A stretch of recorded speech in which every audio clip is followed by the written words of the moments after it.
So hello friends, welcome to Ayush YouTube channel. तो इस video में आपको बताने वाला हूँ डिफरेंशियल अकाउंटिंग पैकेज। तो ये हम लोग का थर्ड चैप्टर का आगे का मैं कंटिन्यू कर रहा हूँ। तो ये सेकंड पार्ट है, इसके बाद और एक या दो पार्ट आएगा।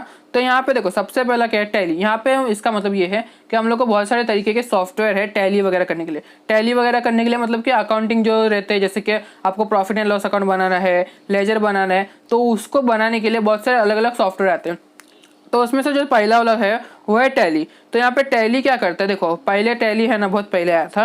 तो यहाँ पे टैली का बेसिकली यूज क्यों होता है, यहाँ पे लोग क्यों बोलते हैं कि टैली वगैरह सीखो। तो यहाँ पे देखो, टैली में सबसे पहले तो ऑनलाइन फंक्शन मिलता है, यहाँ पे लीगल सपोर्टेड रिपोर्ट्स मिलते हैं। तो यहाँ पे आपको अगर देखो, यहाँ पे for example profit and loss account बनाया, तो यहाँ पे कोई गवर्नमेंट आके पूछते है आपका PNL अकाउंट बनाओ बताओ, तो यहाँ पे कुछ ना कुछ गड़बड़ ना निकले। तो गड़बड़ ना निकलने के लिए अपन ये मोस्टली यूज़ करते हैं टैली। मतलब कि सिंपल ये समझ लो कि आपके जो बुक्स रहते हैं, बुक ऑफ अकाउंट रहते हैं, वो सबको आप ऑनलाइन कर रहे हो, या फिर आप बोल सकते हैं कि कंप्यूटर में स्टोर कर रहे हो। तो यहाँ पे क्या रहता है कि जो एडिशन रहता है, सब्ट्रैक्शन रहता है, अगर मैनुअली करते हो ना तो कहीं ना कहीं गलती हो जाती है। लेकिन यहाँ पे ऐसा गलती होने के चांसेस ही नहीं बनते।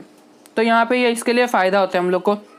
तो अभी तो मोस्टली आपने देखा रहेगा कि मेडिकल में यूज़ होते हैं, आप हॉस्पिटल में जाओगे तो वहाँ पे भी यूज़ होते हैं, बहुत तरीके की जगह में यूज़ होते हैं, बैंक्स में भी यूज़ होते हैं टैली वगैरह। तो इसके लिए लोग बोलते हैं कि टैली सीखते। देखो यहाँ पे टैली का मोस्टली शायद 6 महीने का कोर्स रहता है। तो टैली इसके लिए सीखने को बोलते हैं कि अगर आपको कुछ दूसरा आया नहीं तो आप टैली में भी थोड़ा बहुत जॉब करके कुछ ना कुछ तो कमा सको। तो इसके लिए लोग बोलते हैं टैली सीखने को। तो यहाँ पे देखो, यहाँ पे 2009 में टैली सोल्यूशन ने, कंपनी का नाम है टैली सोल्यूशन, उन्होंने टैली ERP9 सॉफ्टवेयर को इंट्रोड्यूस किया था। तो सॉफ्टवेयर का नाम है टैली ERP9, कंपनी थी टैली सोल्यूशन। कभी इंट्रोड्यूस किया था? 2009 में।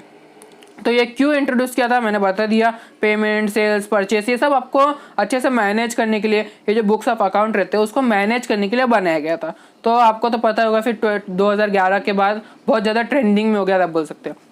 तो यहाँ पे लोग क्या करते थे कि उस टाइम पे, अभी ज़्यादातर जॉब्स होती नहीं थी उस टाइम पे, अभी तो बहुत ज़्यादा स्कोप है लेकिन अब उस टाइम पे नहीं होती थी। तो उन लोग क्या करते हैं, टैली का कोर्स कर लेते और कहीं ना कहीं छोटी मोटी दुकानों में भी जॉब मिल जाती थी। तो उसके लिए लोग कर लेते थे, अभी भी लोग करते हैं। अभी भी मेरे कुछ दोस्त थे जो टैली का कोर्स कर रहे हैं, तो लोग करते हैं क्यों करके छोटा मोटा बिजनेस, वही 12th के साथ आप टैली सीख लेते हो तो ठीक ही बात है ना। लेकिन अभी आप सीखने मत भेजा ना, क्यों करके आपकी बोर्ड की एग्जाम आने वाली है। तो 2009 में आया था, टैली सॉल्यूशन ने निकाला टैली ERP9। तो ये समझ में आ गया क्यों निकाला था। क्यों करके जो डिफरेंट बुक ऑफ अकाउंट रहते हैं उसको मेंटेन करने के लिए, डिफरेंट टाइप्स ऑफ वाउचर को मेंटेन करने के लिए। तो वाउचर मैंने पिछले वीडियो में बताया था क्या होता है एग्जैक्टली, तो वो वीडियो देख के तो आपको समझ में आ जाएगा। तो क्या जो आपके ट्रांजेक्शन रिकॉर्ड करने के रहते हैं ना, वो इजीली आप रिकॉर्ड कर सकते हो। तो यहाँ पे 2017 में इंडिया में जब भी GST लग गया तो उसका है ना, आप बोल सकते हैं कि जो सॉफ्टवेयर या जो एप्लीकेशन है उसको एक सॉफ्टवेयर अपडेट मिल गया, बोल सकते हैं। अभी मैं नॉर्मली बता रहा हूँ इसके लिए, तो आपको समझ में आए। तो यहाँ पे जो टैली था ना, उन्होंने है ना उनका सॉफ्टवेयर को अपग्रेड कर लिया 2017 में। क्यों करके वहाँ पे GST को हम लोग ने इंट्रोड्यूस किया था। तो इसके लिए हम लोग का जो टैली है वहाँ पे GST कैलकुलेशन बन गया था। तो यहाँ पे टैली को GST वगैरह ऐड करना, ये सब भी होना चाहिए। तो यहाँ पे इसके लिए उसको अपडेट किया गया था। तो ये क्लियर हो गया। तो यहाँ पे देख सकते हो कि अगर आप पहली बार टैली ERP खोलते हो ना, तो ऐसा कुछ इंटरफेस आता है। देखो यहाँ पे ना आपको सबसे पहले W प्रेस करके वर्किंग एजुकेशन मोड यहाँ पे क्लिक करना होगा। अगर आप एजुकेशन मोड में हो लेकिन आपके पास लाइसेंस है, आपको अच्छी बिजनेस है, आपका बिजनेस है, तो आप लाइसेंस खरीदते हो और यहाँ पे आप एक्टिवेट योर लाइसेंस करते हो, बराबर।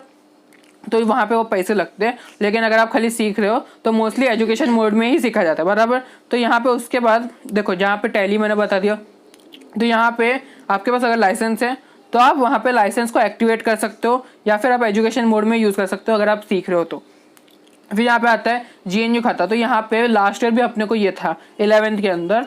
तो यहाँ पे भी बहुत सारी चीज़ें होती है, लेकिन GNU खाता क्या होता है कि पहले, अभी नहीं, पहले क्या होता था, उसके अंदर थोड़े बहुत बग्स थे, थोड़े बहुत फीचर्स नहीं थे, तो इसके लिए उनको गिना नहीं जाता था, उसको बहुत ज़्यादा यूज़ नहीं किया जाता। अभी GNU खाता को यूज़ किया जाता है, ज़्यादा यूज़ नहीं किया जाता है लेकिन कुछ मात्रा में यूज़ किया जाता है। तो ये तो क्लियर हो गया। तो यहाँ पे अभी ऐसा हो गया है कि पहले देखो, जब ये आया था ना GNU खाता, उस टाइम पे मोस्टली कोई नहीं यूज़ करता था, उस टाइम पे टैली यूज़ करते थे। लेकिन अभी उन लोगों ने थोड़ा बहुत सॉफ्टवेयर अपडेट किया है, मतलब कि उन लोग के जो सिस्टम रहते हैं उसको अपडेट किया है और थोड़ा इनोवेशन लाया है। तो उसके लिए अभी इसको भी यूज़ किया जाता है, ज़्यादा यूज़ नहीं किया जाता। टैली ERP के कम, मतलब कि कंपेयर करें तो कम यूज़ किया जाता है, लेकिन अभी भी यूज़ किया जाता है। तो यहाँ पे है ना, अभी यहाँ पे भी सेम चीज़ होती है। आपके प्रॉफिट एंड लॉस अकाउंट बना सकते हैं, बैलेंस शीट बना सकते हैं, सेम चीज़ यहाँ पे भी होती है। तो यहाँ पे तो क्लियर हो गया। तो यहाँ पे आप होम स्क्रीन देख सकते हो या फ्लैश स्क्रीन देख सकते हो कि कैसा दिखता है GNU खाता, बराबर। फिर यहाँ पे आता है लेजर SMB। तो यहाँ पे भी ये एक ओपन सोर्स है। ओपन सोर्स मतलब कि यहाँ पे इसका कोई एक पर्टिकुलर आप बोल सकते हैं कि आपको लाइसेंस खरीदना नहीं पड़ता, या आप बोल सकते हैं एक तरीके से फ्री है आपको लिए। तो यहाँ पे है ना हम लोग को एक एडवांटेज मिलता है कि यहाँ पे हम लोग को एबिलिटी टू ट्रांसलेट, मतलब कि लैंग्वेज को ट्रांसलेट करना रहता है ना, वो यहाँ पे हो सकता है, ये इजीली हो सकता है यहाँ पे। तो ये बोल सकते हैं कि एडवांटेज है यहाँ पे। तो इसका भी आप देख सकते हो फ्लैश स्क्रीन कैसा दिखता है। फिर हमारे पास आता है GNU कैश। तो GNU कैश भी आप बोल सकते हैं कि एक तरीके से ओपन सोर्स है। ये भी सब सेम चीज़ है, यहाँ पे बुक ऑफ अकाउंट मेंटेन होता है, सब सेम चीज़ है सब में। यहाँ पे आपको लिखा गया है कि लिनक्स के लिए, मैकओएस के लिए, माइक्रोसॉफ्ट विंडोज़ के लिए, BSD के लिए। तो यहाँ पे ये चीज़ थोड़ी बहुत बताई गई है। तो यहाँ पे सिंपल मतलब समझ लो, सबका है ना इंट्रोडक्शन पार्ट पढ़ लो, सेम चीज़ है सब जगह पे। तो आप इंट्रोडक्शन पार्ट पढ़ लोगे ना तो आपको समझ में आएगा। फिर यहाँ पे GNU कैश का फ्लैश स्क्रीन भी आप देख सकते हो। इसके बाद हमारे पास आता है अकाउंटिंग। अकाउंटिंग में भी सेम चीज़ है, यहाँ पे आप पढ़ लेना तो आपको समझ में आ जाएगा। तो यहाँ पे इसका भी फ्लैश स्क्रीन देख लो, टेक्स्ट बुक में भी दिया हुआ है। तो यहाँ पे इसके बाद हम लोग का केस स्टडी है। तो जो केस स्टडी हो मैं आगे कभी कराऊंगा। तो यहाँ पे हम लोग के पास इसके बाद आता है इंपॉर्टेंट कॉन्सेप्ट अंडर GST। तो यहाँ पे GST क्या होता है सबसे पहले वो जान लो। GST का फुल फॉर्म तो आपको पता होगा, गुड्स एंड सर्विस टैक्स। तो यहाँ पे अपने इंडिया के अंदर एक GST मतलब कि एक ही टैक्स रखना है, एक tax, one nation one tax one market. इसके लिए हम लोग GST को इम्प्लीमेंट किया था। तो यहाँ पे सबसे पहली कंट्री कौन सी थी जिसने GST को अप्लाई किया था, वो थी फ्रांस। कभी किया था 1954 में। उसके बाद 160 कंट्रीज़ ने उसको एडेप्ट किया ये टैक्स सिस्टम को। तो ये तो आपको क्लियर हो गया। तो अपने इंडिया में कभी आया था 1 जुलाई 2017 को, ये आपको पता होगा। यहाँ पे मतलब कि नोटबंदी के बाद यही चीज़ हुई थी जो सबको याद है, बराबर। तो यहाँ पे गुड्स का मतलब क्या होता है, जो भी मूवेबल चीज़ है, जैसे कि आप कोई भी चीज़ लो, आपके हाथ में फ़ोन है, लैपटॉप है, वो आप बोल सकते हैं गुड्स है। सर्विस क्या होता है, अभी मैं आपको पढ़ा रहा हूँ, डॉक्टर आपको कंसल्टेंसी फीस वगैरह लेते हैं, तो वो आप बोल सकते हैं वो सर्विस है, बराबर। तो उसके ऊपर जो टैक्स लगता है वो हम लोग गुड्स एंड सर्विस टैक्स आप बोल सकते हैं। टैक्स क्या होता है ये भी आपको पता रहेगा कि हम लोग स्टेट को कुछ ना कुछ कंट्रीब्यूट देते हैं। अगर कोई चीज़ खरीदते हैं तो उसका कुछ परसेंट हम लोग स्टेट को देते हैं। तो क्या वो जो गवर्नमेंट है अपने इंडिया के अंदर थोड़ा रोड वगैरह डेवलपमेंट करे, बहुत सारी चीज़ें करे, तो उसके लिए यूज़ होता है। तो यहाँ पे एक क्वेश्चन दिया है, find the names of the country. तो ये आप ढूंढ लेना, ये भी आपको पूछा जा सकता है एग्जाम में, कहीं से भी कुछ भी पूछा जा सकता है, बराबर। तो यहाँ पे GSTIN क्या होता है, GSTIN का मतलब होता है goods and service tax identification number. यहाँ पे बहुत लोगों को मिसअंडरस्टैंडिंग होती है कि GSTIN मतलब कि इंडिया का GST। सिंपल मतलब ये नहीं है। यहाँ पे GSTIN मतलब कि GST का एक नंबर रहता है, एक कोड रहता है आप बोल सकते हैं, तो उसको हम लोग GSTIN बोलते हैं। तो इसके अंदर है ना 15 digit pan based registration number रहता है। मैं आपको बताता हूँ क्या होता है। तो पैन बेस्ड डिजिट रहता है, यहाँ पे आप बोल सकते हैं कि पैन नंबर भी उसके साथ एडेड रहता है, बराबर। तो ये आपको क्लियर हो गया रहेगा। तो यहाँ पे हम लोग देख सकते हैं स्ट्रक्चर कैसा बनता है। सबसे पहला स्टेट कोड, यहाँ पे फॉर एग्जाम्पल महाराष्ट्र का 27 है, तो 27 स्टेट कोड। फिर पैन नंबर PAN, आपने पैन कार्ड सुना रहेगा ना, तो उसके अंदर एक नंबर रहता है। तो सिमिलरली ये कंपनीज के लिए भी बनता है पैन नंबर, तो वहाँ पे वो नंबर। फिर यहाँ पे 2 और Z मतलब बाय डिफॉल्ट रहते हैं, वो स्टेट के हिसाब से रहता है, वो बाय डिफॉल्ट रहता है। उसके बाद चेक सम डिजिट रहता है। तो यहाँ पे ये तो क्लियर हो गया आपको। फिर यहाँ पे एक और एक दिया हुआ है कि स्टेट कोड आप मतलब आपको ढूंढना है। जैसे कि महाराष्ट्र का 27 है, तो ऐसे करके आपको स्टेट कोड ढूंढने इंडिया के, बराबर, उसकी लिस्ट बनाना है। फिर यहाँ पे HSN कोड।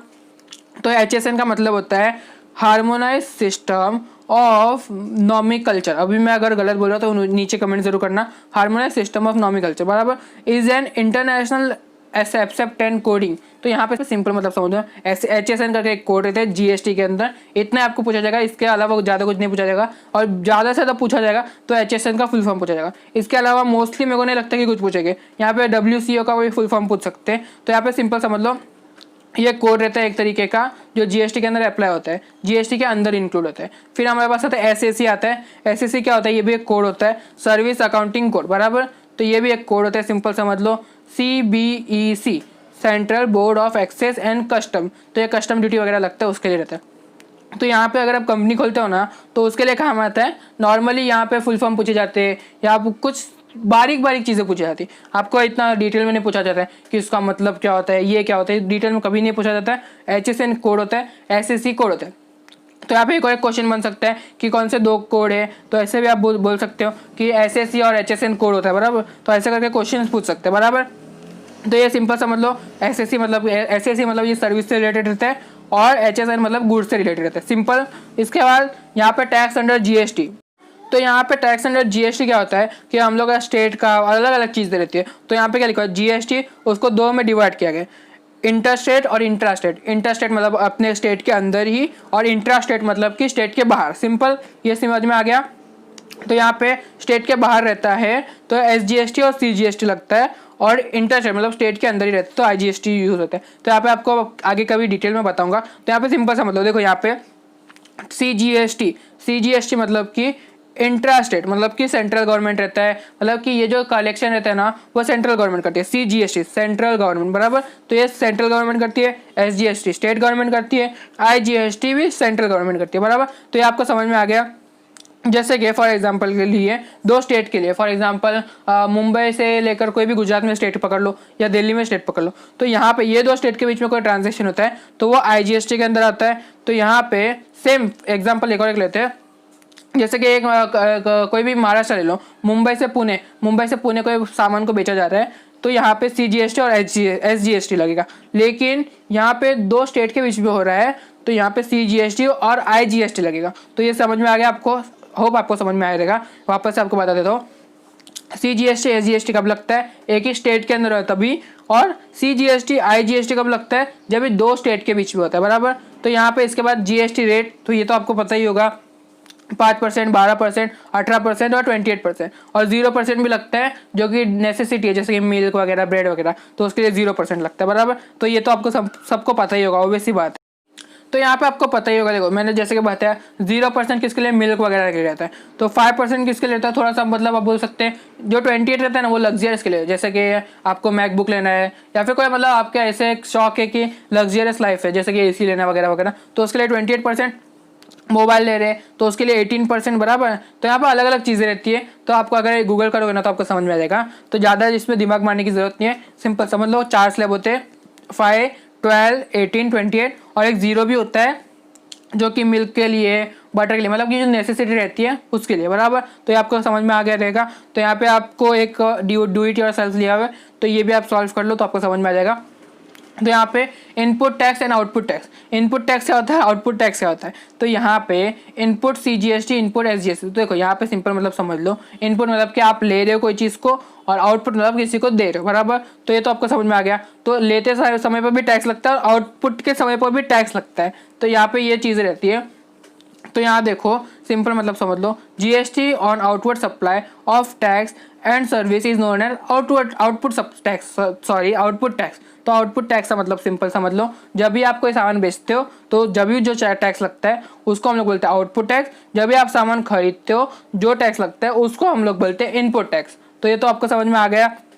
तो यहाँ पे और भी चीज़ें लिखी हुई है, जैसे कि कुछ बिल कलेक्ट करो जहाँ पे SGST CGST रहेगा, GSTIN रहेगा, तो वो आप ऑब्जर्व करो यहाँ पे क्या क्या लिखा हुआ है। जैसे कि अगर कोई होटल में जाते हो तो वहाँ पे आपको दिया रहता है, वहाँ पे साफ साफ लिखा रहता है कितना टैक्स लगा, तो टैक्स में भी डिवाइड किया रहता है, GST फिर CGST SGST कितना लगा, वो सारी चीज़ें लिखे रहते हैं। तो उन लोग जो लिखा रहता है ना CGST SGST, वो उन लोग गवर्नमेंट को पे करते हैं बराबर। जैसे कि होटल वाले ने सामान मतलब कि फॉर एग्जाम्पल के लिए जो भी वो बेचते हैं, फॉर एग्जांपल कोई भी चीज़ ले लो, वो उन लोग जो भी सामान रॉ मटेरियल खरीदते हैं, भाजी वगैरह खरीदते हैं, उसके ऊपर टैक्स लगता नहीं है, कभी कभी लग जाता है अगर आप मॉल से खरीदते हो तो समझ लो एग्जांपल के लिए मॉल से खरीदे तो उसके लिए जो टैक्स लगता है उसको हम लोग बोलते हैं इनपुट टैक्स, वो अपन दुकानदार को देते हैं तो दुकानदार भर देता है बराबर। तो यहाँ पे आउटपुट टैक्स का भी लगता है, जब भी हम लोग वो जो खाना बना के बेच रहे हैं तो जब भी जो टैक्स लगता है उसको हम लोग आउटपुट टैक्स बोलते हैं। तो ये तो आपको क्लियर हो गया। फिर यहाँ पे लेजर, तो यहाँ पे देख लो, यहाँ पे सॉरी यहाँ पे थोड़ा सा गलत लिखा हुआ है लेजर। तो लेजर क्या लिखते रहता है, आपको पता होगा कि हम लोग का जो बुक्स ऑफ अकाउंट रहता है उसके अंदर हम लोग लेजर्स वगैरह बनाते हैं। तो यहाँ पे लेजर किसके लिए, सबसे पहले क्या है, सप्लाई ऑफ गुड, सप्लाई जब भी करते हो तो उसके लिए। तो यहाँ पे लेजर है ना कभी कभी अफेक्ट भी हो जाता है, तो यहाँ पे क्या लिखा हुआ है सेल्स लेजर। तो यहाँ पे है ना सेपरेट सेल लेजर बनाना पड़ता है, क्यों, देखो यहाँ पे लोकल कितना टैक्स लगता है, नेशनल मतलब कि नेशनल के लिए कितना टैक्स लगता है, नेशनल नहीं सॉरी इंटर स्टेट के लिए कितना लगता है, नॉन टैक्सेबल सेल कौन सा है, फॉर एग्जांपल एक दुकान ले लो, दुकान के अंदर आप बोल सकते हैं कि 10 तरीके की चीज़ बेचती है। एक दूध बिकता है आप बोल सकते हैं, दूसरा ऐसा लगता है कि 12% GST लगता है, तीसरा ऐसा है कि 18% GST लगता है। तो यहाँ पे उन लोग को है ना अलग अलग लेजर बनाना पड़ता है कि हाँ इसके लिए ये, इसके लिए इसमें टैक्स नहीं लगता है तो इसके लिए अलग लेजर, इसमें 12% लगता है तो इसके लिए अलग लेजर, इसमें 18% लगता है तो इसके लिए अलग लेजर। तो सिमिलरली परचेस के लिए भी सेम चीज़ होती है। तो ये तो आपको पता चल गया। तो यहाँ पे लेजर आपको अलग अलग बनाना पड़ता है। अगर आप अकाउंटिंग सॉफ्टवेयर यूज़ करते हो ना तो ये इजी पड़ जाता है, तो वो ऑटोमेटिक बन जाता है। तो इसके लिए अलग अलग लेजर बनाने पड़ते हैं, तो आपको पता चले कि किसमें सबसे ज़्यादा टैक्स लग रहा है, किसमें कम लगता है इसके लिए। तो यहाँ पे हम लोग के पास कुछ GST का एग्जाम्पल दिया हुआ है, party ledger, CGST ledger, SGST ledger, IGST ledger. मतलब कि ये लेजर्स क्रिएट करते हैं हम लोग। पार्टी लेजर मतलब कि जिसमें लेजर नहीं लगता है, CGST कितना लगता है, फिर SGST कितना लगता है, IGST कितना लगता है। तो इसके ऊपर डिपेंड करता है कि आप कितना टैक्स भर रहे हो, आपको समझ में आएगा। तो यहाँ पे तो आपको क्लियर हो गया। फिर हमारे पास लास्ट वाला है ledger pertaining for GST for supply of service. यहाँ पे पहले हम लोग ने क्या सीखा, गुड्स का। तो यहाँ पे गुड्स जो रहते हैं उसके लिए अलग बनता है लेजर, सर्विस के लिए अलग लेजर बनता है। तो यहाँ पे देखो हम लोग ने यहाँ पर बता दो, देखो यहाँ पे सप्लाई ऑफ गुड लिखा हुआ है। सप्लाई ऑफ गुड्स मतलब कि गुड्स सप्लाई कर रहे हो तो तभी कितना टैक्स लगता है, तो उसके लिए हम लोग अलग अलग लेजर बनाते हैं। तो यहाँ पे 4 लेजर बताया है, party ledger, CGST, SGST, IGST, बराबर। तो यहाँ पे जब भी आप सर्विस प्रोवाइड कर रहे हो तो उसमें भी तो लगेगा ना लेजर, तो उसके लिए भी सेम लेजर बनते हैं। तो यहाँ पे ना आपको क्या ना सर्विस के लिए अलग अलग बनाना पड़ता है। देखो यहाँ पे भी लिखा हुआ है, सबसे पहले आपको नेम देना पड़ेगा सर्विस का। जैसे कि फॉर एग्जांपल आप सर्विस प्रोवाइड करते हो, फॉर एग्जांपल के लिए होटल में सर्विस प्रोवाइड करते हो, तो वो होटल का जो भी सर्विस दे रहे हैं, जैसे कि एग्जांपल लेते हैं वेटरिंग का, तो वहाँ पे जो सर्विस देते हैं वो सर्विस का नेम सिलेक्ट करोगे तो वो लेजर के अंदर नाम डालोगे। तो ऐसे करके आप बोल सकते हैं कि ये चीज़ें होती है, परचेस के लिए होती है और सेल्स के लिए होती है। परचेस के लिए आपने कौन सी सर्विस ली, सेल्स के लिए आपने कौन सी सर्विस दी, तो वो मतलब उसके हिसाब से आप उन लेजर बनाते हैं। तो यहाँ पे भी सेम चीज़ बनती है, party ledger, CGST, SGST ledger और IGST लेजर, बराबर। तो यहाँ पे भी सेम चीज़ होती है। ज़्यादा आप दिमाग मत खराब करो, सिंपल मतलब समझ लो कि यहाँ पे हम लोग को 4 लेजर बनाने पड़ते हैं सर्विस के लिए, 4 बनाने पड़ते हैं गुड्स के लिए। यहाँ पे अगर सर्विस और गुड्स आप दोनों प्रोवाइड कर रहे हो तो दोनों के लिए अलग अलग लेजर बनते हैं कभी कभी, और कभी कभी एक में भी इंट्रोड्यूस कर देते, मतलब एक में इंक्लूड कर लेते, बोलते कि कितना इतना झंझट मारी तो एक ही में लेजर इंक्लूड कर देते। लेकिन यहाँ पे स्पेसिफाई करना पड़ता है कि आपने एक में ही किया हुआ है, बराबर। तो ये आपको क्लियर हो जाएगा। तो यहाँ पे कोई भी डाउट है तो प्लीज़ पूछना। तो यहाँ पे 3.5.9 तक है, तो आपको इतना बता दिया। तो एकदम शॉर्टकट में बता दो, तो शॉर्ट में बता देता हूँ आपको। यहाँ पे हम लोग का इंपॉर्टेंट कॉन्सेप्ट अंदर GST, goods and service tax. Goods क्या होता है आपको पता है, जो सामान रहता है वो, सर्विस आप सर्विस देते हो, और टैक्स मतलब कि जो अपन रेवेन्यू का कुछ % हम लोग गवर्नमेंट को भरते हैं, बराबर। ये हो गया। GSTIN कोड होता है, उसका स्ट्रक्चर आप देख सकते हो, उसके अंदर पैन नंबर रहता है, बराबर। यहाँ पे कुछ डिफॉल्ट रहता है, स्टेट कोड रहता है वगैरह वगैरह। तो ये चीज़ हो गई क्लियर। HSN और SSC कोड होता है, बराबर। ये 2 कोड होते हैं GSTIN के अंदर, बराबर। सॉरी GSTIN बोल रहा हूँ, GST के अंदर ये कोड रहते हैं। तो क्या आपको समझ में आता है, ये अभी यहाँ पे यूज़ नहीं होता है। आप अगर बड़े स्केल में काम करते हो ना तो आपको समझ में आएगा HSN कोड क्या होता है, ये सब चीज़ें समझ में आएगी। यहाँ पे सिंपल आप समझ लो कि आपको जो 1 सेंटेंस रहते हैं ना, 1 सेंटेंस या 1 लाइन आंसर, उसके अंदर पूछा जाता है। तो यहाँ पे सिंपल समझ लो HSN और SSC ये 2 कोड होते हैं। आपको पूछा जा सकता है कि GST के अंदर 2 कोड कौन से आते हैं, तो आप ये बता सकते हो। तो यहाँ पे टैक्स अंडर GST इंट्रास्टेट और इंटरस्टेट, बराबर। इंट्रास्टेट मतलब कि स्टेट के अंदर ही कर रहे हैं, और इंटरस्टेट मतलब कि IGST मतलब कि स्टेट के बाहर कर रहे हैं, 2 स्टेट के बीच में हो रहा है। तो ये चीज़ें क्लियर हो गई। फिर GST रेट 4 स्लैब होते हैं, 5, 12, 18, 28, बराबर। यहाँ पे एक 0 भी होता है जो कि मिल्क वगैरह के लिए होते हैं, बराबर। तो ये क्लियर हो गया। Input tax, output tax, good खरीदते समय पर टैक्स लगता है वो इनपुट, आउटपुट मतलब कि जब भी बेचते हैं तभी जो टैक्स लगता है वो आउटपुट, बराबर। फिर यहाँ पे लेजर, तो यहाँ पे हम लोग को अलग अलग के लिए अलग अलग लेजर बनाने पड़ते हैं। जैसे गुड्स के लिए बनते हैं, गुड्स के लिए हम लोग को 4 लेजर बनाते हैं, पार्टी लेजर, CGST, SGST और IGST, बराबर। ये तो आपको क्लियर हो गया। यहाँ पे सेल्स के लिए अलग लेजर बनते हैं, परचेस के लिए अलग अलग लेजर बनते हैं, ये तो क्लियर हो गया। फिर यहाँ पे सर्विस के लिए भी सेम चीज़ है, यहाँ पे भी सेल्स के लिए अलग और परचेस के लिए अलग। यहाँ पे सर्विस के नाम के ऊपर से लेजर बनता है और गुड्स पे गुड्स के नाम पे लेजर बनता है। तो ये क्लियर हो गया। तो आपको समझ में आ गया रहेगा, आई होप आपको समझ में आएगा। तो thank for watching this video. कोई सवाल है तो प्लीज़ कमेंट कीजिए, मुझे इंस्टाग्राम वगैरह पे फॉलो कर लेना।